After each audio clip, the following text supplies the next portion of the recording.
이번화의 밤이 수행원과의 대결에서 압도하는 모습을 보여줬는데요. 참고로 이 수행원은 일반 랭커였고요. 일반 랭커이긴 했지만 의태를 거친 견족이었습니다. 참고로 의태란 견족들의 숨겨져 있는 힘을 일깨워주는 과정을 말하는데요. 그래서 완전히 쩌리급 랭커라고 볼 수는 없었습니다. 그런데 밤은 가시를 사용하지도 않았고 힘을 전력으로 발휘하지도 않았는데도 수행원과의 대결에서 압도하는 모습을 보여줬죠. 그래서 밤은 이제 일반적인 상태에서도 랭커급의 실력을 지녔다고 평가할 수 있을 것 같은데요. 참고로 2년 전 마지막 정거장에서는 밤이 가시를 사용했는데도 랭커 찰리와의 대결에서 발렸고요. 검은 사머를 시동시키고 나서야 랭커들을 압도하는 모습을 보여줬습니다. 이후 시동된 검은 사머의 힘을 흡수했을 때는 일반 랭커들을 죽일 듯한 포스로 위협했을 뿐만 아니라 하이랭커급의 유한성과 아르투르를 놀라게 만들었는데요. 칼라반한테는 역부족의 모습을 보여주면서 랭킹 100위권의 실력을 갖춘 하이랭커한테는 비빌만한 실력이 안된다고 볼 수 있었습니다. 여기서 밤은 가시를 하나 더 꺼냈고요. 첫 번째 가시를 폭주시킨 다음 칼라반을 공격했습니다. 이 공격에 유리도 놀랐을 뿐만 아니라 칼라반의 몸에 상처를 남기는 모습을 보여줬는데요. 이를 통해 검은 사물을 시동시킨 힘을 흡수한 다음 가시를 2개 꺼낸 후 첫 번째 가시 조각을 폭주시킨 밤은 하랭커들도 살짝 위협할 만한 실력을 지녔다고 볼 수 있었습니다.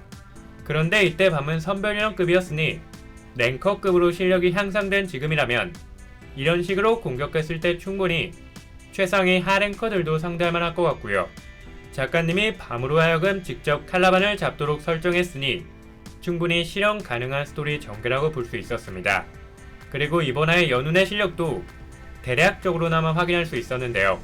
분명 베르드 폴은 하랭커였는데 쿤이 연운의 힘 덕분에 살 수 있었다는 건 연운의 힘이 하랭커급도 충분히 감당할 수 있다는 걸 의미했습니다. 그런데 이건 연운의 힘 중에서 일부만 포함된 것이었고요. 그렇다는 건 연운은 하랭커 중에서도 꽤 강한 편에 속하지 않을까 추측해봅니다.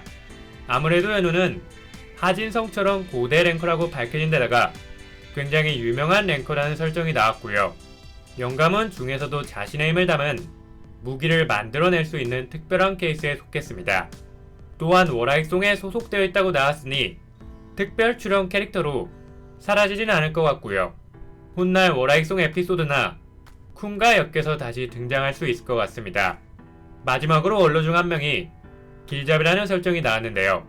여태까지 저희는 에반이나 와렌이 항상 밤일행을 도와주며 길잡이가 같은 편에 속해 있었습니다. 그런데 이번 전쟁에서 길잡이가 적진형에 있다는 건 대부분의 행동이 예측당할 수 있다는 걸 의미하는데요. 밤은 비선별 인원이기 때문에 화련도 밤의 미래가 어떻게 될지 정확히 예측하지 못한다고 말했습니다.